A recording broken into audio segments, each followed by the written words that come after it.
Hello, hope you're doing well. We are about to get a little assistance with the multiplicative property of equality with signed fraction problems on the ALEX program.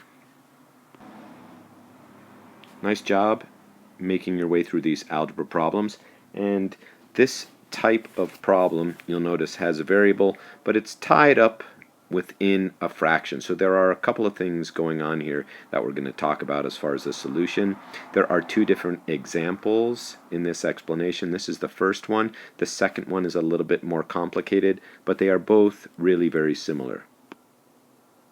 So one of the easiest ways to explain this, and it seems like this is often helpful, is you have 2y divided by 7 is equal to negative 14. And I put down step 1 here, create two equal fractions by utilizing 1 as a denominator. And what I mean by that is if you take a look at the equation, we are simply going to take the negative 14 and put it over 1. We have not changed the value as any number, in this case negative 14. When we divide it by 1, it is in fact still negative 14. We've just given it a bit of a different look, but we have not changed its value. And once we set this up, step 2 says to cross multiply. And we're going to cross multiply starting from the denominators and moving across to the numerators. So we're going to start down here with this 1, cross multiply, and 1 times 2y is 2y. And we're going to take our 7 and multiply it by negative 14, and that is equal to negative 98. And now all we need to do is solve for y. So based on the algebra that we know, if y is being multiplied by 2, to undo that, we will divide by 2.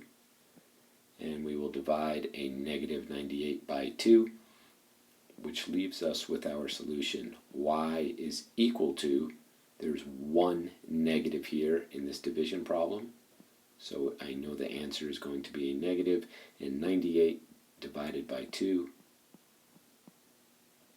is 49. This is the solution to this problem, and I hope that makes sense. Let's move on to the second example. Okay, so here is our second example, and as you can see, it does look a little bit different than the last problem that we solved, but we are going to approach it in the exact same way with one slight variation. So this problem says 42 is equal to, and the way that's written, it might be a little confusing to understand, but that says 42 is equal to negative 7 halves v. That is a negative 7 halves v. So we're going to start off with the same first step, which is to create fractions on both sides of the equation. And the way we're going to do that is we are going to take our 42 and simply put it over a denominator of 1. Okay, let's move on to step 2. This next step, which says raise the roof, this is really important. It seems as though a lot of times people get mixed up when the negative sign as well as the variable are just sitting in the middle of the fraction there. Okay, and I'll show you what I mean. Up here in the fraction, the minus sign and the variable, they are not in the numerator or the denominator. And what raise the roof means, that's my way of letting you guys know to put the variables as well as the minus sign into the numerator. And that will look like this.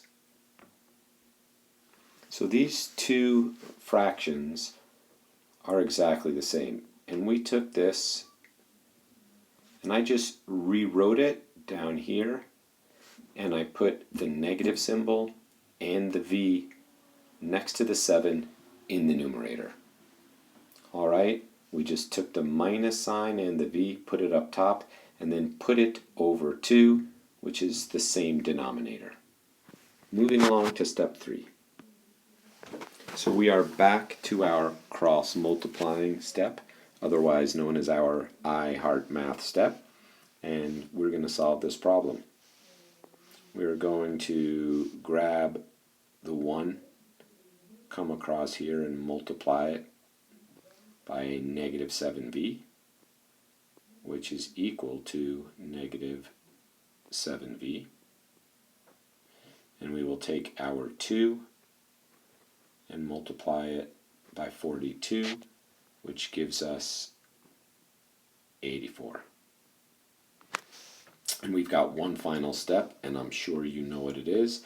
If the v is being multiplied by negative 7, we are going to respond by dividing by negative 7, right? That's the opposite move. That's how we undo a v times negative 7. We divide not just by 7, by negative 7, and we apply the same divided by negative 7 to the left side, and this leaves us with 1v is equal to negative 12. And this is the solution to this problem. V is equal to negative 12.